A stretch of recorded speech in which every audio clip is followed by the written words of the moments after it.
کے دل کا اجالا شان رمضان، ہے مومنوں کے دل کا اجالا شان رمضان، ہے سارے مہینوں سے،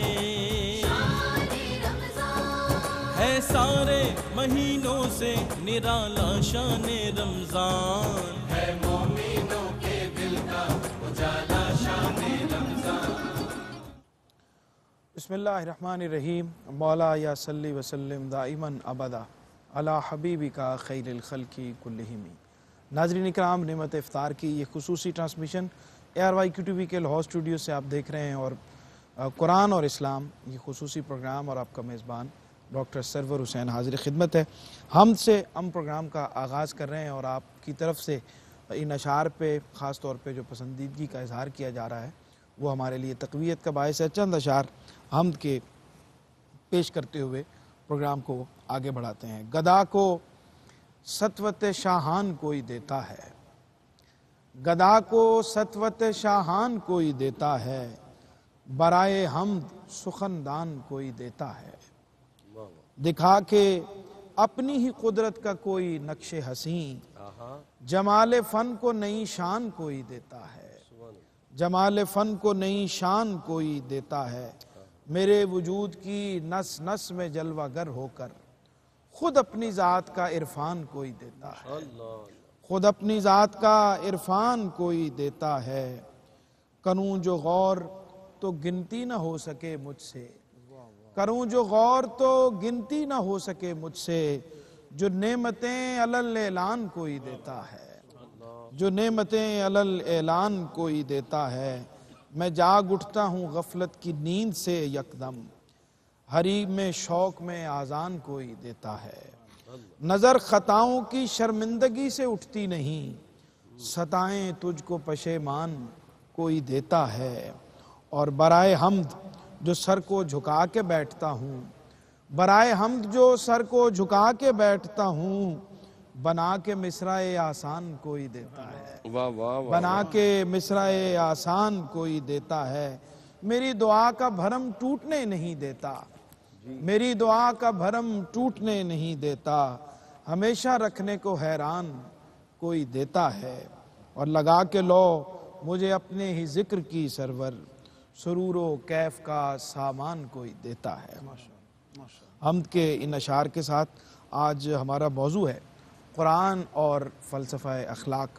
بہت اہم موضوع ہے، اور اخلاقیات کا دائرہ ہماری پوری زندگی پر محیط ہوتا ہے، اور سرکار دو عالم صلی اللہ علیہ وآلہ وسلم کے حوالے سے جب ام المومنین سیدہ عائشہ صدیقہ سلام اللہ علیہا سے پوچھا گیا تو آپ نے فرمایا کہ کانا خلقہ القرآن، کہ آپ کے اخلاق جو ہیں وہ سارے کا سارا قرآن ہے۔ اور آج یوم وصال بھی ہے ام المومنین کا، اور اس حوالے سے بھی انشاءاللہ ہم بات کریں گے، اور آج یوم بدر بھی ہے، اس کے حوالے سے بھی انشاءاللہ پروگرام کے آخری سیگمنٹ میں اپنے مہمانوں سے رہنمائی لیں گے۔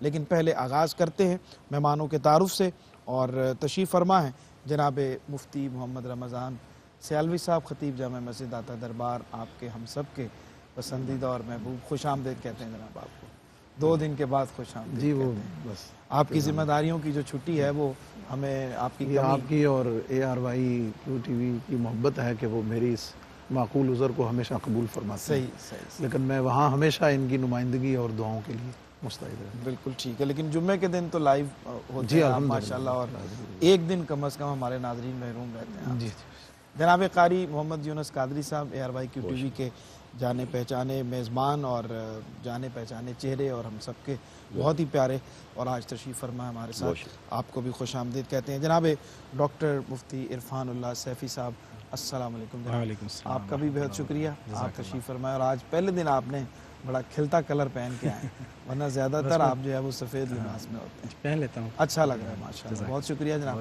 جناب حافظ محمد ارشد نقشبندی صاحب، ملک ممتاز محترم ثنا خان، آپ کو بھی خوش آمدید کہتے ہیں جناب، بہت شکریہ، اور بسم اللہ کلام عطا فرمائیے۔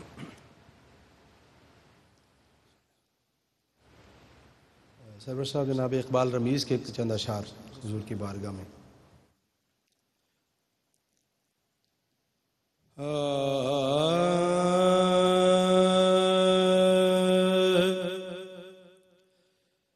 نبی کا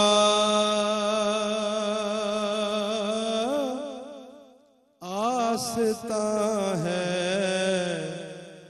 اور میں ہوں،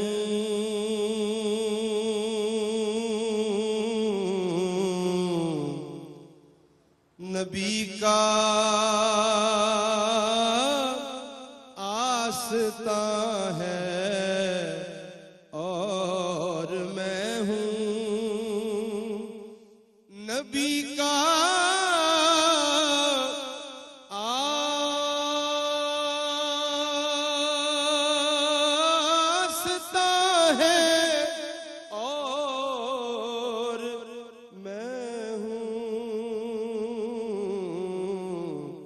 شفاعت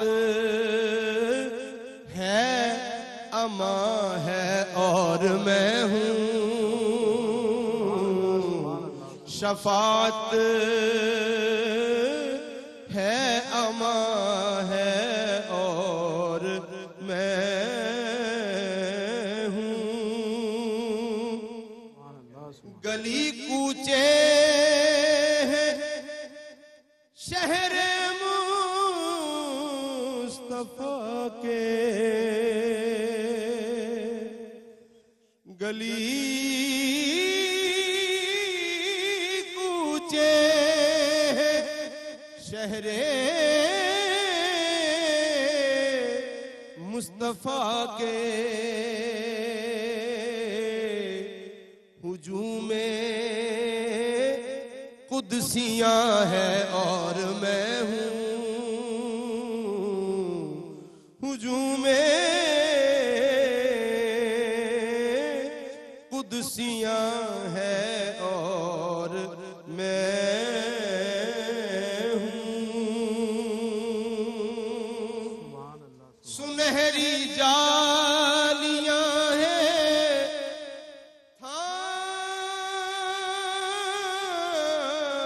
تھامنے کو، سنہری جالیاں ہیں تھامنے کو، بس زمانہ درمیاں ہے اور میں ہوں، زمانہ درمیاں ہے اور میں ہوں، قبلہ مفتی صاحب سرور بھائی نہ پوچھو عالم حیرت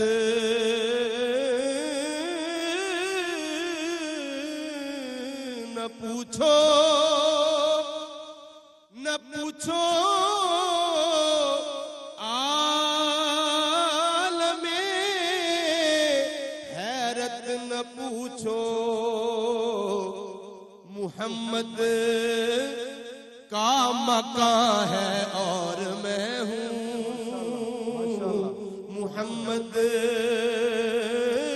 کا مکان ہے اور میں ہوں،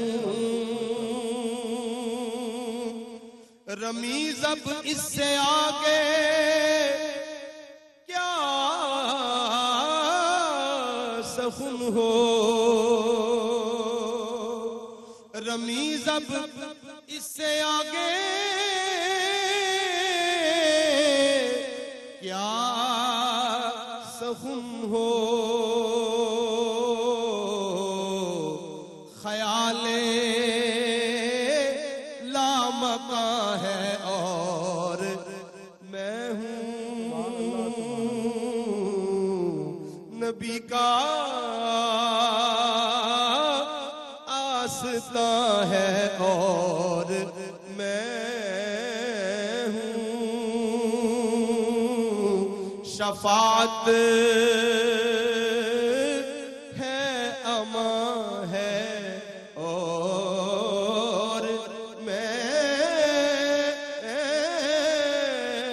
ہوں۔ ماشاءاللہ ماشاءاللہ، بہت خوبصورت کلام جناب اور خوبصورت ماشاءاللہ آپ نے عطا فرمایا۔ قرآن اور فلسفہ اخلاق مفتی صاحب موضوع ہے ہمارا، اور بہت جامعیت ہے اس ایک لفظ کے اندر تو اس حوالے سے قرآن حکیم کس طرح سے تصور اخلاق کو ہمارے سامنے رکھتا ہے؟ بسم اللہ الرحمن الرحیم۔ ڈاکٹر سرور صاحب بہت شکریہ آپ کا۔ جیسے عقائد کی دنیا میں توحید اور رسالت بنیاد ہے، اور باقی ساری جو عقیدوں کی ایمانیات کی بنیاد ہے وہ ان دو چیزوں پر قائم ہوتی ہے، توحید اور رسالت پر۔ ٹھیک۔ اگر آپ عمل کی دنیا میں آ جائیں تو عمل کی دنیا میں وہ عبادات ہوں، معاملات ہوں، حسن معاشرت ہو، حسن معاملات ہوں، آپ کی خانگی زندگی ہو، معاشرتی زندگی ہو، ساری کی ساری جس ایک نقطے پر سٹینڈ کرتی ہے وہ حسن اخلاق ہے۔ ٹھیک ٹھیک۔ آپ نے انٹرو میں سورۃ القلم کی آیت نبی علیہ السلام کی شان میں جو بیان فرمائی کہ اللہ نے حضور علیہ السلام کی شان میں یہ بیان فرمایا، اور اس کی تفسیر جناب صدیقہ کائنات ام المومنین سیدہ عائشہ صدیقہ رضی اللہ عنہا نے بیان فرمائی کہ کانا خلقہ القرآن۔ اس کا مفہوم سادہ سا یہ ہے کہ سوال کرنے والے نے نبی علیہ السلام کے اخلاق کے بارے میں پوچھا، ٹھیک، تو آپ نے حضور علیہ السلام کے جو سیرت و کردار کے بے شمار پہلو ہیں ان کو ون بائی ون ڈسکس نہیں کیا۔ واہ واہ واہ، کیا بات! کہ حضور علیہ السلام کا کلام کیسا تھا، معاملات کیسے تھے، گھر میں کیسے تھے، اصحاب میں کیسے تھے، سفر میں کیسے تھے، حضر میں کیسے تھے، یعنی کس کس جگہ حضور علیہ السلام کے اخلاق کریمہ کا کون سا جلوہ کیسے رونما ہوتا تھا، اس تفصیل میں نہیں گئی، پوری سیرت کو سمو دیا بلکہ ایک لفظ کے اندر۔ اس خوبصورت انداز اور الفاظ میں یہ جواب جوامع الکلام اسی کو جو ہے یہ جناب صدیق اکبر رضی اللہ عنہ کی لخت جگر ہی دے سکتا ہے۔ اور یہ پہلو کبھی بھی فراموش نہیں کرنا چاہیے، کسی بھی شخصیت کے بارے میں جو کمنٹ اس کے اہل خانہ کے ہوتے ہیں جی جی، وہ حقیقت سے بہت زیادہ نہیں بلکہ سب سے زیادہ قریب ہوتے ہیں، بالکل کیونکہ وہ جلوت خلوت اس کی ہر چیز کے گواہ ہوتے ہیں۔ صحیح۔ تو اس گواہی کا اور اس جواب کا ایک حسن حضرت ام المومنین سیدہ عائشہ رضی اللہ تعالی عنہا سے امت کو ملنا ہے۔ صحیح۔ یہ پہلو۔ پھر جو فرمایا کانا خلقہ القرآن، واہ، اس کا مفہوم یہ ہے کہ بھئی میں تمہیں اپنے محبوب کے اخلاق کی کیا کیا بات بتاؤں، واہ واہ واہ واہ، سبحان اللہ، میں تمہیں سبحان اپنے محبوب کے اخلاق کا کون کون سا جلوہ بتاؤں، سبحان اللہ، میں کون کون سا منظر تمہارے سامنے رکھوں۔ تم ایسا کرو کہ ایک طرف رکھ لو وہ قرآن جو بولتا نہیں ہے، واہ واہ، قرآن غیر ناطق ہے، ٹھیک، اور دوسری طرف میرے محبوب کو رکھ لو واہ، سبحان اللہ، جو قرآن ناطق ہے۔ صحیح، تم قرآن پڑھتے جاؤ اور جو کچھ تمہیں قرآن میں پڑھنے کو ملے گا نا وہ تمہیں میرے محبوب میں دیکھنے کو مل جائے گا۔ سبحان اللہ، سبحان اللہ، کانا خلقہ القرآن، ٹھیک، کہ پورا قرآن بالکل ٹھیک، الحمدللہ سے لے کے والناس تک محبوب علیہ السلام جو ہیں ان کے اخلاق کا ہی تو ذکر خیر اور حضور کے اخلاق کریمہ کا ہی کو تذکرہ ہے۔ حضور علیہ السلام کی زندگی کے مختلف احوال، کیفیات، غزوات، اصحاب، معاملات، سب چیزیں کہ حضور علیہ السلام کا کیسا تھا، فرمایا کسی اور طرف جانے کی تمہیں ضرورت ہی نہیں۔ اور آخری بات کہ یہ یاد رکھنا کہ حضور علیہ السلام کے اخلاق کریمہ پر یہ گواہی کسی بشر کی نہیں، لوگوں کی نہیں، یہ اخلاق کریمہ کہ یہ ترانے رب کائنات نے۔ واہ واہ، سبحان اللہ، خلقہ القرآن سے بہتر کیا جواب بات، امت کو کوئی نہیں ملتا۔ سبحان اللہ، سبحان اللہ۔ اچھا ڈاکٹر صاحب، قرآن حکیم میں بہت ساری جو بنیادی اخلاقی قدریں ہیں اور اخلاقی تعلیمات ہیں ان کا ذکر وجہ طور پر کر دیا گیا ہے، اس کے حوالے سے کچھ چیزوں کا ذکر جو اخلاقیات کے دائرے میں آتی ہیں، تربیت کے دائرے میں آتی ہیں، اس کے حوالے سے ارشاد فرمائیے۔ جی بسم اللہ الرحمن الرحیم۔ میں ایک بنیادی بات عرض کرنا چاہتا ہوں۔ ہمارے جو فلسفہ اخلاق سے متعلقہ بنیادیں ہیں وہ اسی طرح ہیں جس طرح ہماری عبادات ہیں۔ ہماری عبادت، نماز، روزہ، حج، زکوٰۃ جس طرح دینی فریضہ ہے، اسی طرح اخلاق بھی ہمارا دینی فریضہ ہے، ٹھیک، وہ اس سے جدا نہیں ہے۔ صحیح۔ اور دوسری اس حوالے سے جو بات بنیادی ہے وہ یہ ہے کہ جس طرح ہم اپنی عبادات میں نماز، روزہ، حج اور زکوٰۃ کے تعین میں شارع کے محتاج ہیں، نبی کریم صلی اللہ علیہ وسلم اللہ تعالیٰ کی ذات وہ بتائیں گے کہ نماز، روزہ، حج، زکوٰۃ فرض ہیں، اس کی کیا حیثیت ہے، وہ ادا کیے جائیں گے۔ اسی طرح اخلاق کے وہ تمام پہلو جس کو اللہ تعالیٰ کی ذات ببرکات نبی رحمت صلی اللہ علیہ وسلم کے اخلاق کریمانہ وہ مینشن کر دیں، وہ اخلاق ہوں گے، کیونکہ وہ شارع ہیں اور انہوں نے ہی تعین کرنا ہے۔ اور نبی رحمت صلی اللہ تعالیٰ علیہ وآلہ وسلم نے اس کا تعین فرما دیا۔ اللہ تعالیٰ نے گویا کہ فرمایا وما آتاکم الرسول فخذوا وما نہاکم عنہ فانتہوا، تو جو رسول تمہیں دے دے وہ لے لے، اور جو روک دے اس سے رک جاؤ۔ اچھا، اب یہ چیزیں عبادات میں بھی ہیں، معاملات میں بھی ہیں، اور اخلاقیات میں بھی وہ اسی طرح ہیں۔ پھر نبی رحمت صلی اللہ علیہ وسلم کے اخلاق کریمانہ ایک دلائل نبوت کی حیثیت رکھتے ہیں، جس طرح آقا کریم صلی اللہ علیہ وسلم نے اپنے نبی ہونے کا اعلان فرمایا اور معجزات کا اظہار فرمایا، صحیح اسی طرح حضور علیہ الصلوۃ والسلام نے اپنے اخلاق کریمانہ کو بطور معجزہ پیش فرمایا اور فرمایا فقد لبثت فیکم عمرا من قبلہ افلا تعقلون، میں نے ایک عمر تمہارے اندر بسر کی ہے، کیا تم اب بھی نہیں سمجھو گے کہ میں اللہ تعالیٰ کا نبی ہوں؟ تو بالکل ٹھیک، یہیں سے دوبارہ ہم لیتے ہیں بریک کا وقت آن پہنچا ہے۔ ناظرین ہمارے ساتھ رہیے، ابھی لوٹتے ہیں ایک چھوٹے سے وقفے کے بعد، قرآن اور فلسفہ اخلاق پہ گفتگو کر رہے ہیں آج۔ جی ناظرین، خوش آمدید کہتے ہیں آپ کو وقفے کے بعد۔ پروگرام دیکھ رہے ہیں آپ قرآن اور اسلام، اور آج ہمارا موضوع ہے فلسفہ اخلاق۔ قرآن حکیم کی روشنی میں ہم ان موضوعات پہ اپنے مہمانوں سے رہنمائی لے رہے ہیں۔ بریک پہ جانے سے پہلے ڈاکٹر صاحب کی بات میں کچھ تشنگی تھی، اس کو میں چاہتا ہوں کہ مکمل فرما لیں۔ میں سرور بھائی عرض کر رہا تھا، نبی کریم صلی اللہ علیہ وسلم کے اخلاق کریمانہ آپ دلائل نبوت کے طور پر آپ نے جس طرح دیگر دلائل پیش فرمائے، یہ بھی دلیل آپ کے اخلاق کریمانہ کی دلیل بھی آپ نے پیش فرمائی، اور فقد لبثت فیکم عمرا من قبلہ افلا تعقلون ذکر فرمایا کہ میری عمر ساری، یعنی اعلان نبوت سے پہلے کا سارا 40 سال کا جو پیریڈ ہے وہ تمہارے سامنے ہے۔ تو گویا حضور علیہ الصلوۃ والسلام کے اخلاق، مفتی صاحب جس طرح فرما رہے تھے، اخلاق قرآن کے آئینہ دار تھے۔ ابھی قرآن نے نازل ہونا تھا، لیکن عملی طور پر مجسم شکل میں اللہ کریم نے حضور کی شکل میں پہلے اس دنیا کو عطا فرما دیا۔ دو چیزیں میں قرآن کی اگر تمام اخلاقی تعلیمات اور فلسفہ اخلاق کو سمیٹوں تو وہ اس کی بنیاد دو چیزیں بنتی ہیں، ایک ہے عدل اور ایک ہے احسان۔ واہ واہ، ان اللہ یأمر بالعدل والاحسان۔ سبحان اللہ۔ عدل کیا ہے کہ جو جس چیز کا مستحق ہے وہ اس کو ادا کی جائے، ٹھیک، اور انسان ہر ایک کے ساتھ اچھے اخلاق و کردار کے ساتھ پیش آئے، یہ عدل ہے، اور اگر کوئی مجرم ہے تو اس کو اسی کے ساتھ پیش آنا، یہ بھی اخلاق ہے، ٹھیک۔ دوسرا اللہ کریم نے اس سے اگلا درجہ فرمایا احسان کا، اور احسان کی زیادہ تلقین بھی فرمائی گئی اور تحسین بھی احسان کرنے والوں کی فرمائی گئی۔ قرآن مجید میں فرمایا گیا پڑوسیوں کے ساتھ، قریبی رشتہ داروں کے ساتھ، مسافروں کے ساتھ، ہر ایک کے ساتھ احسان کرو۔ گویا عدل اور احسان یہ دو چیزیں ہیں، عدل سے کم پر اسلام کمپرومائز نہیں کرتا، ٹھیک، یعنی یہاں سے آغاز ہوتا ہے اور اس سے اوپر جانا ہے، اس سے نیچے نہیں آنا۔ تو اسلام کی جتنی تعلیمات قرآن مجید فرقان حمید کے مختلف آیات مقدسہ میں بیان کی گئی ہیں، وہ نچوڑ یہی ہے کہ ہم نبی کریم صلی اللہ علیہ وسلم کے اخلاق سے روشنی لیتے ہوئے عدل سے آگے بڑھیں اور احسان کے رتبے تک جائیں، اور کم از کم عدل سے نیچے بالکل۔ سبحان اللہ، سبحان اللہ۔ اچھا قاری صاحب، قرآن حکیم میں سرکار دو عالم صلی اللہ علیہ وآلہ وسلم کی سیرت کا، آپ کی ذات والا صفات کی خوبیوں کا ذکر جو ہے وہ جا بجا ملتا ہے، اور خاص طور پہ وَإِنَّكَ لَعَلَىٰ خُلُقٍ عظیم کی جو آیہ مبارکہ ہے وہ سرکار دو عالم صلی اللہ علیہ وسلم کی سیرت کا پورا احاطہ کیے ہوئے، اس حوالے سے ارشاد فرمائیں۔ جی محترم ڈاکٹر صاحب، میں عرض کرتا ہوں اس حوالہ سے، دیکھیے خالق کائنات نے سرکار دو عالم کا جو خلق عظیم بیان فرمایا، ویسے تو کریم آقا علیہ الصلوۃ والسلام کی اخلاق حمیدہ بہت زیادہ ہے، لیکن کسی کے بارے میں رب کائنات نے لفظ عظیم استعمال نہیں کیا پورے قرآن میں، ٹھیک، یعنی پورے قرآن میں آپ کی جو خوبی، جو اخلاق حمیدہ ہیں، خلق عظیم کے بارے میں فرمایا وَإِنَّكَ لَعَلَىٰ خُلُقٍ عظیم، دو مرتبہ حرف تاکید لایا گیا۔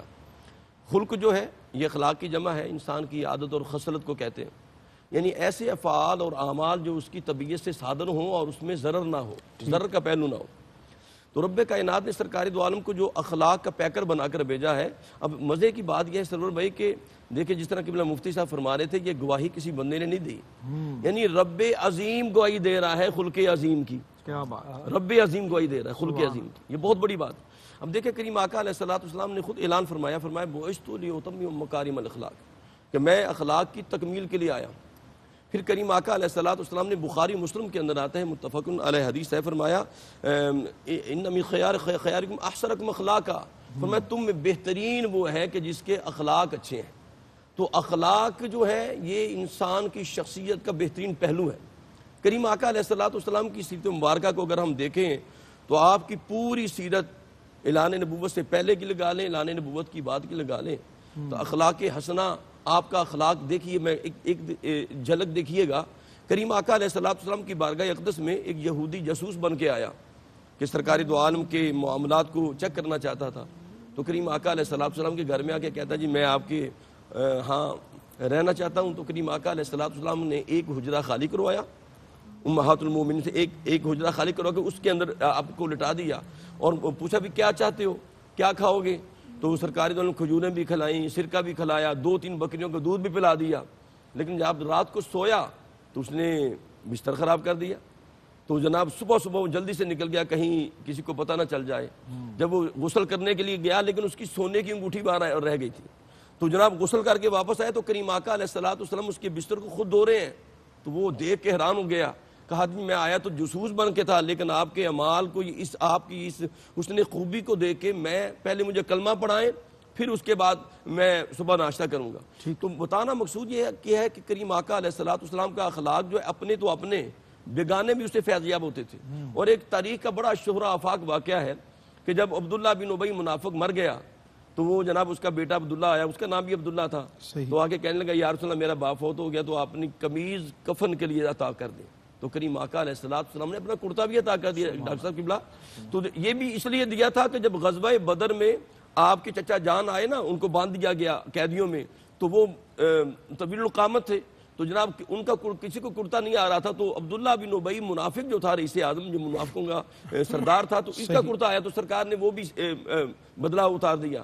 تو کریم آقا علیہ الصلوۃ والسلام نے کرتا بھی عطا کر دیا، یہاں تک کہ انہوں نے کہا جی اب نماز جنازہ بھی پڑھا دیں، تو حضرت عمر فاروق کھڑے ہوئے، یا رسول اللہ اس نے تو یہ کہا تھا فلاں مقام پہ یہ کیا، غزوہ احد میں یہ کیا، اور آپ کی سواری کے بارے میں یہ کہا۔ تو کریم آقا علیہ الصلوۃ والسلام نے فرمایا اے عمر یہ اس کا کردار ہے اور یہ میرا کردار ہے۔ اللہ اکبر، اللہ اکبر۔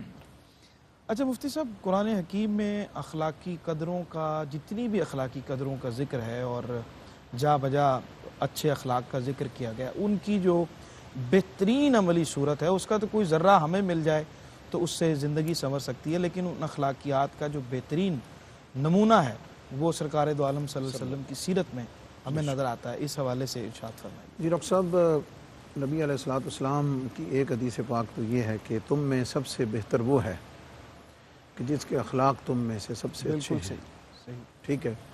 اور ایک حدیث پاک کا مفہوم یہ ہے کہ حضور علیہ السلام نے فرمایا کہ قیامت والے دن نامہ اعمال میں جس عمل کا اجر سب سے زیادہ ہوگا وہ حسن خلق ہے۔ حسن اخلاق، بالکل صحیح۔ یہ سمجھنا ضروری ہے کہ اخلاق ہے کیا، خلق کیا ہے، اور وہ حسنہ کب بنتا ہے۔ ٹھیک، اس سے ہمیں کچھ جائزہ لینے میں اور قرآن پاک کی روشنی میں ان قدروں کو سمجھنے میں یقیناً بڑی مدد ملے گی۔ سادہ سا مفہوم یہ ہے کہ جب آپ اچھائی کرنا شروع کر دیں، بھلائی کرنا شروع کر دیں، ٹھیک، خیر بانٹنا شروع کر دیں، تو اس کا مطلب ہے کہ آپ کے اخلاق اچھے ہیں۔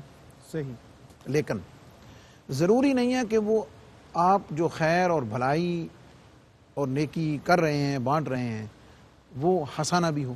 صحیح۔ حسنہ کب بنے گی؟ حسنہ کب بنے گی کہ جب وہ نیکی، وہ بھلائی، وہ خیر آپ کی طبیعت، مزاج اور روٹین کا فطرتی حصہ بن جائے اور آپ سے وہ بلا تکلف صادر ہو، عادت بن جائے، عادت بن جائے آپ کی، اس وقت وہ اخلاق حسنہ کے درجے پر صحیح فائز ہو جاتا ہے۔ مثال کے طور پر امانت ہمیشہ ہر معاملے میں قائم رکھنا، یہ ایک حسن اخلاق کی صورت ہے۔ صحیح۔ اب اس کو تکلفاً کرتے رہنا کہ کوئی دیکھ رہا ہے، کیمرے کی آنکھ دیکھ رہی ہے، کوئی کسی جگہ اس کو کراس چیک کر لیا جائے گا، تو یہ اخلاق تو ہے لیکن حسنہ نہیں بنا ہے۔ واہ واہ واہ، کیا بات۔ یہ حسنہ کب بنے گا؟ جب آپ اس چیز سے بے نیاز ہو جائیں کہ کوئی آپ کو دیکھ رہا ہے، کسی نے آپ کو کراس چیک کرنا ہے، نہیں کرنا، کچھ بھی نہیں، وہ آپ کی طبیعت کا، آپ کے مزاج کا، فطرت کا حصہ سبحان بن جائے۔ اللہ، سبحان اللہ۔ اب اس پیرامیٹر پہ عبادت اور ریاضت کو لے لیجئے، ذکر اذکار کو لے لیجئے، معاملات کو لے لیجئے، حسن معاشرت کو لے لیجئے، لوگوں کے ساتھ لین دین، یہاں تک کہ میرے ایک بڑے محسن ہیں، نام لینا مناسب نہیں ہے، ہمارے سرکاری آفیسر ہیں، تو ایک جگہ کو معاملہ ہوا تو میں نے اس پر تھوڑا ریئیکٹ کیا زیادہ، تو مجھے انہوں نے تھوڑا سا سمجھایا، گائیڈ کیا، اور مجھے انہوں نے ایک جملہ عطا فرمایا. انہوں نے فرمایا بھی بات یہ ہے مفتی صاحب کہ ہم دن میں اگر 100 لوگوں سے ملتے ہیں تو 100 لوگوں میں سے 90 ایسے لوگوں سے ہم ملتے ہیں جن سے ہم ملنا نہیں چاہتے، جن سے ہم ملنا چاہتے نہیں، یا ہم ان کی عزت کرتے ہیں لیکن وہ عزت کے قابل نہیں ہوتے. صحیح. ٹھیک ہے. اور یہ ہے کہ بہت سارے لوگ ایسے ہیں کہ ہم ان سے اس لیے مسکرا کے مل لیتے ہیں کہ ہمیں اس کے شر سے بچنا ہوتا ہے. صحیح. اب یہ جو کیفیت انسان کے لیے آ جاتی ہے تو یہ امتحان سے کم نہیں ہوتی ہے. اب ان ساری چیزوں سے نکل کر نیکی کو، عبادت کو، حسن خلق کو، خیر کو، بھلائی کو، اور یعنی جس کو آپ کہتے ہیں نا بلا ساختہ، بلا ساختہ کا مطلب یہ کہ آپ کو غصہ آیا ہے، فطرتی بات ہے. اب غصے میں غیر ارادی طور پر آپ سے کیا ہو رہا ہے؟ ٹھیک. بس وہ جو آپ سے ظاہر ہو رہا ہے نا، اس کا مطلب ہے کہ وہ حقیقت اور وہ فطرت ہے. جب تک وہ چیز اس حسن خلق کے آئینے اور سانچے میں نہیں ڈل جاتی، آپ کا اخلاق حسنہ نہیں بن سکتا ہے. یہی وجہ ہے کہ نبی کریم علیہ الصلوۃ والسلام کو تکلیف دی گئی تو حضور نے دعائیں دی. صحیح. حضور علیہ الصلوۃ والسلام کے گلے میں پٹکا ڈال کر حضور کو تکلیف دی گئی، نبی علیہ السلام نے دعائیں دی. حضور کو نقصان پہنچایا گیا، حضور علیہ السلام نے ان کے لیے خیر کی دعا مانگی ہے. اس لیے کہ اور لا علی خلق عظیم، یہ علی استعلاء کے لیے ہے گرامرلی. اس کا مطلب یہ ہے کہ حضور علیہ السلام اخلاق کے حسنہ پر حاوی ہیں. کیا بات. غالب ہیں.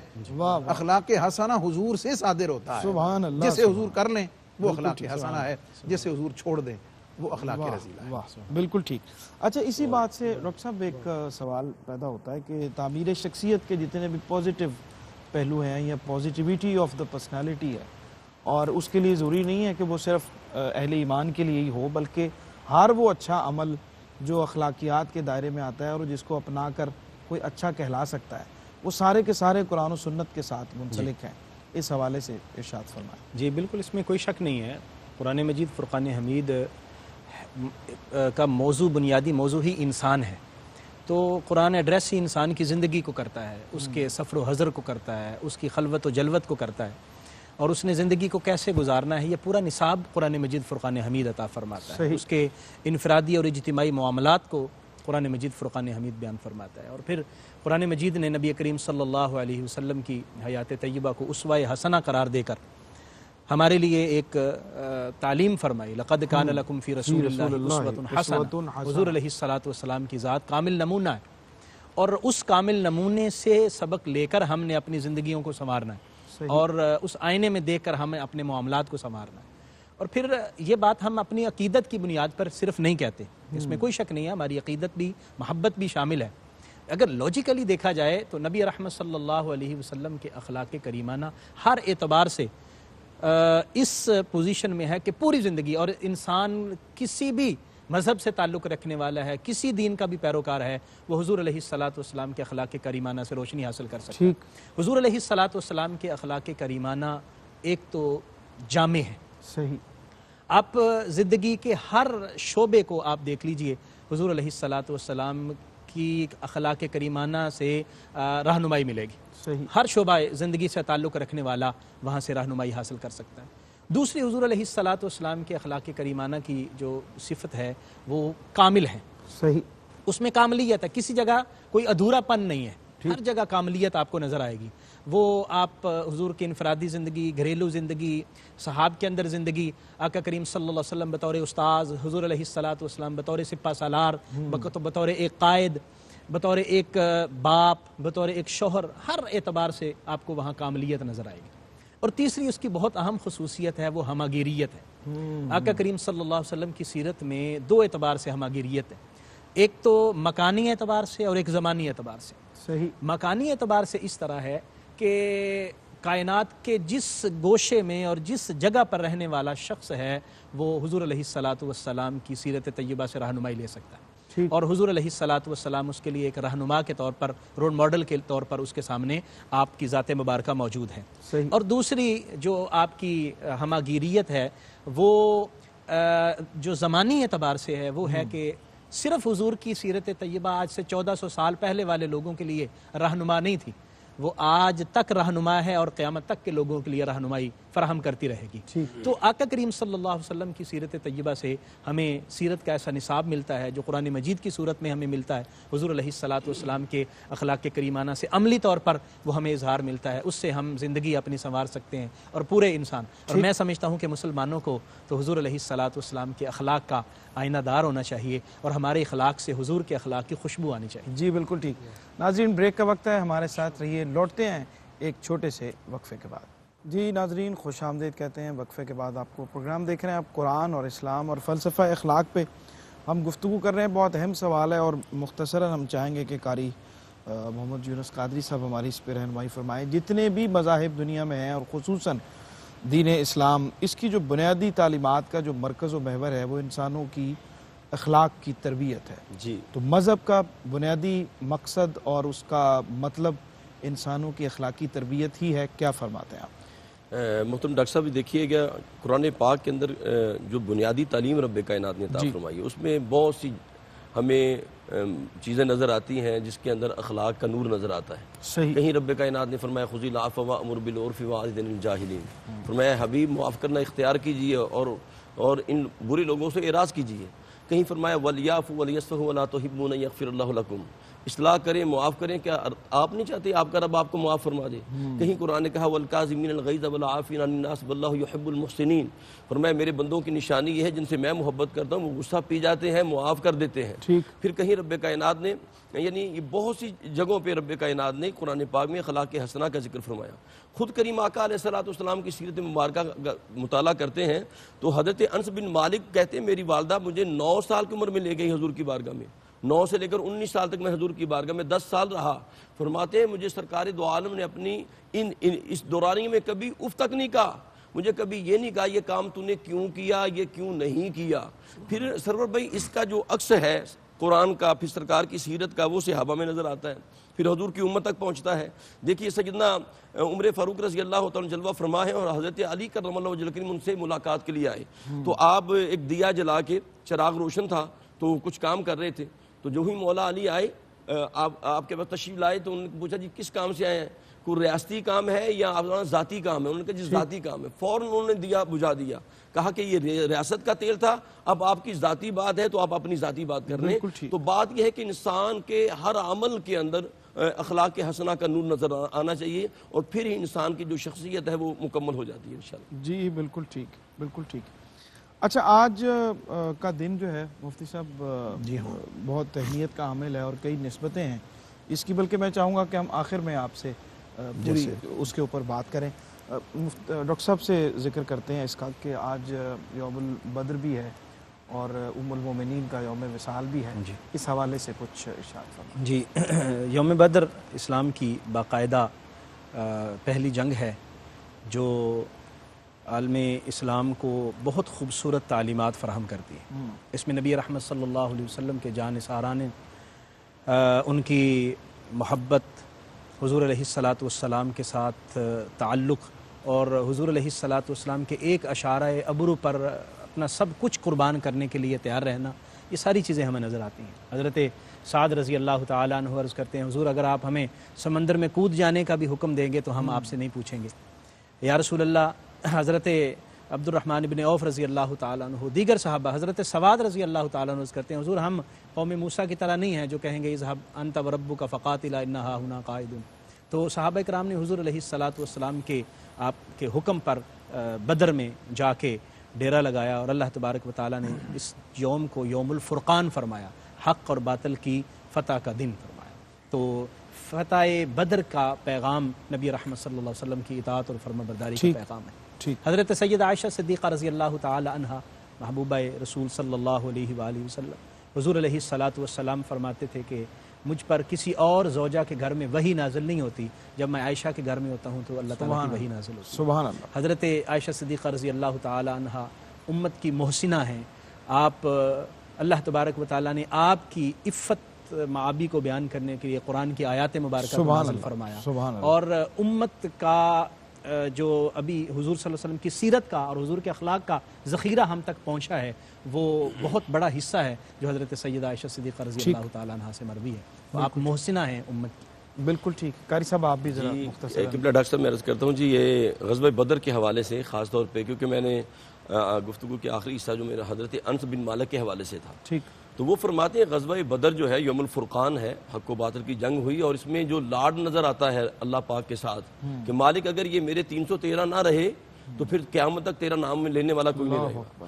حضرت انس بن مالک کہتے ہیں جب غزوہ بدر ہم میدان میں آ گئے تو کریم آقا علیہ السلام نے جنگ سے پہلے رات کو آپ نے وزٹ کیا اس میدان کا، تو کریم آقا علیہ السلام کے ہاتھ میں چھڑی تھی، تو کریم آقا علیہ السلام نے چھڑی سے نشان لگائی، یہاں عتبہ مرے گا، یہاں شیبہ مرے گا، یہاں ابو جہل مر کے واصل جہنم ہوگا. حضرت انس بن مالک کہتے ہیں مجھے قسم ہے رب کائنات کی اور جس کے قبضہ قدرت میں میری جان ہے، میں نے اگلے دن دیکھا کہ جب یہ کفار واصل جہنم ہو گئے تھے تو جہاں سرکار دو عالم نے نشان لگایا تھا ایک بال کے برابر بھی کافر ادھر ادھر نہیں تھا. اور اما عائشہ صدیقہ طیبہ طاہرہ سبحان اللہ، ابو ہریرہ رضی اللہ تعالیٰ سب سے زیادہ کثیر روایات ہیں، ان کے بعد آپ کا نام نامی اس میں گرامی آتا ہے، یعنی تمام کائنات کی عورتوں میں اور امہات المومنین میں سب سے زیادہ علم آپ کے پاس ہے. اور آخری جملہ یہ ہے کہ جب کریم آقا علیہ السلام کا آخری وقت آیا تو آپ نے مسواک، آپ کا لعاب آپ کے ساتھ ملا، اس کو نرم کر کے دیا، وہی حجرہ ہے جو سیدہ عائشہ صدیقہ کا ہے جو آج گنبد خضرا ہماری. کیا بات، کیا بات. مفتی صاحب آپ سے ہم چاہیں گے کہ ذرا بحیثیت مجموعی آج کے دن کی جو برکت ہے، اس کے ساتھ جو جڑی ہوئی عظمتیں ہیں، اس حوالے سے. دونوں شخصیات نے دو حضرات کا ذکر کیا ہے. غزوہ بدر پر میں ایک بات عرض کرنا چاہوں گا جی، کہ امت کو، ہم سب کو، جیسے ہم یوم میلاد مناتے ہیں، جی، شخصیات کے ایام مناتے ہیں، امت پر قرض ہے کہ یوم بدر منائے. کیا بات ہے، بہت اچھا. واہ واہ واہ واہ، سبحان اللہ. پہلی بات. اور یہ یاد رہے کہ جیسے کسی میچ میں مین آف دا میچ ہوتا ہے نا، غزوہ بدر کا جو میدان شجاعت کا پیش رو اور امام ہے اسے دنیا مولا علی کہتی ہے. کیا بات ہے، سبحان اللہ. سبحان اللہ. یہ بات یاد واہ ہے. واہ. ام المومنین سیدہ عائشہ صدیقہ رضی اللہ عنہا پہلی عالمہ، حافظہ، قاریہ، فقیہہ، مفسرہ، محدثہ اور نبی علیہ السلام کی محبوبہ، اور پھر حضور علیہ السلام کے ساتھ اور آپ کے ذریعے سے امت کو جو علم کا فیضان ملا ہے. کیا بات، سبحان اللہ. سبحان. اور وَأَزْوَاجُهُ أُمَّهَاتُهُمْ، جب ہم یہ آیت پڑھ لیتے ہیں تو پھر جو مومن ہے اس کے لیے تو ان کی تقدیس، ان کی شان کے سامنے سر جھکانے کے سوا. ایک اور نسبت کا بھی ذکر آپ فرما رہے تھے ابھی بریک میں آج کے دن کے حوالے سے. جی میں عرض کرتا ہوں. اور آج کا دن جو ہے 17 رمضان المبارک، حضور علیہ السلام کی دوسرے نمبر کی لخت جگر جو سیکنڈ پر ہیں، زوجہ سیدنا عثمان غنی رضی اللہ تعالیٰ عنہ، ان کا یوم وصال بھی آج 17 رمضان المبارک کو ہے، جب غزوہ میں فتح کی بشارت لے کر مکہ مدینہ منورہ میں آئے تو اس وقت آپ کی تدفین مبارک کی جا رہی تھی. اور پاکستان کے اعتبار سے آج کا دن شیخ الاسلام والمسلمین حضرت خواجہ محمد قمر الدین سیالوی، جو آپ تحریک پاکستان، قیام پاکستان، استحکام پاکستان، جمعیت علماء پاکستان، علماء، فقہاء، محدثین، پیران اعظام، مشائخ اعظام، طریقت، شریعت، ان سب کے امام اور قائد اور لیڈر، یہ آپ کا بھی یوم بہت شہادت ہے. شکریہ، بہت حضرت شکریہ. خواجہ محمد قمر الدین سیالوی جو محسن اسلام ہیں، محسن پاکستان ہیں اور محسن اہل سنت. بہت شکریہ جناب مفتی محمد رمضان سیالوی صاحب، بہت شکریہ آپ کی رہنمائی کا. جناب قاری محمد یونس قادری صاحب، آپ کا بہت شکریہ. ڈاکٹر حافظ عرفان اللہ سیفی صاحب، آپ کا بہت شکریہ. جناب حافظ محمد ارشد نقشبندی صاحب، آپ کا بہت شکریہ. ابھی کلام ہم آخر میں آپ سے شامل کرتے ہیں. اور آج سلسلہ انتخاب کلام میں ہمارے محترم دوست جناب ڈاکٹر ظفر اقبال نوری صاحب کے نعتیہ اشعار آپ کی خدمت میں عرض کر رہا ہوں کہ وہ کرم بھی کیا کرم ہے، وہ عطا بھی کیا عطا ہے. وہ کرم بھی کیا کرم ہے، وہ عطا بھی کیا عطا ہے. جو گدا کو ڈھونڈتی ہے وہ سخا بھی کیا سخا ہے. جو گدا کو ڈھونڈتی ہے وہ سخا بھی کیا سخا ہے. وہ طلب بھی کیا طلب ہے جو قبول بے سبب ہے. وہ طلب بھی کیا طلب ہے جو قبول بے سبب ہے.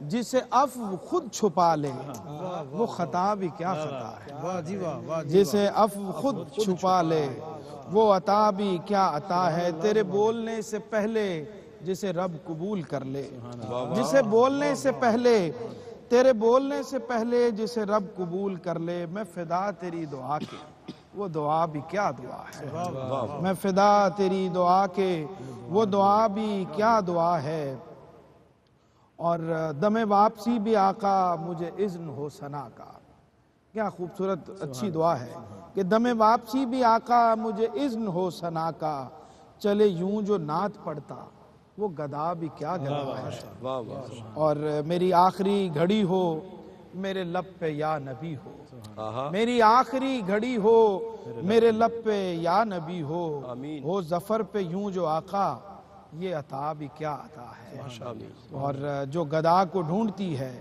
وہ سخا بھی کیا سخا ہے۔ اجازت دیجئے انشاءاللہ کل آپ سے ملاقات ہوگی ایک نئے موضوع کے ساتھ، اور کلام شامل کرتے ہیں جناب حافظ محمد ارشد نقشبندی صاحب شہدائے بدر کی بارگاہ میں سلام ہے جناب یاسین اجمل چشتی صاحب کا۔ بسم اللہ۔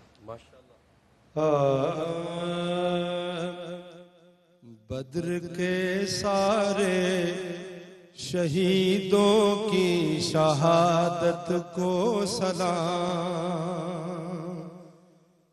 بدر کے سارے شہیدوں کی شہادت کو سلام، ان کی عظمت شان و شوکت، ان کی عظمت شان و شوکت اور شجاعت کو سلام، بدر کے سارے شہیدوں کی شہادت کو سلام، سب سے پہلے جو مقابل آ گئے کفار کے، حمزہ و حیدر عبیدہ کی سعادت کو سلام، اور رب سے جنت کے عوض جانوں کا سودا کر لیا، رب سے جنت کے عوض جانوں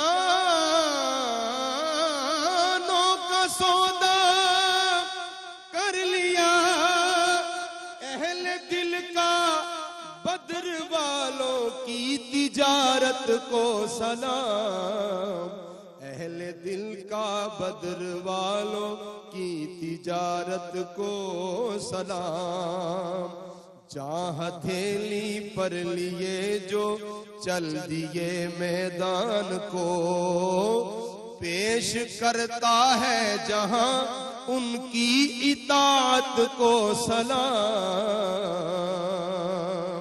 مصطفیٰ نے افضل الاصحاب ان کو کہہ دیا، بدریوں کی شان و شوکت اور رفعت کو سلام، جو زمانے میں بنے گئے جان ساری کی مثال، پیش کرتا ہے یہ اجمل، پیش کرتا ہے یہ اجمل ان کی جرت کو سلام، پیش کرتا ہے یہ اجمل ان کی جرت کو سلام، بدر کے سارے شہیدوں کی شہادت کو سلام، ان کی عظمت شان و شوکت اور شجاعت کو سلام، لشکر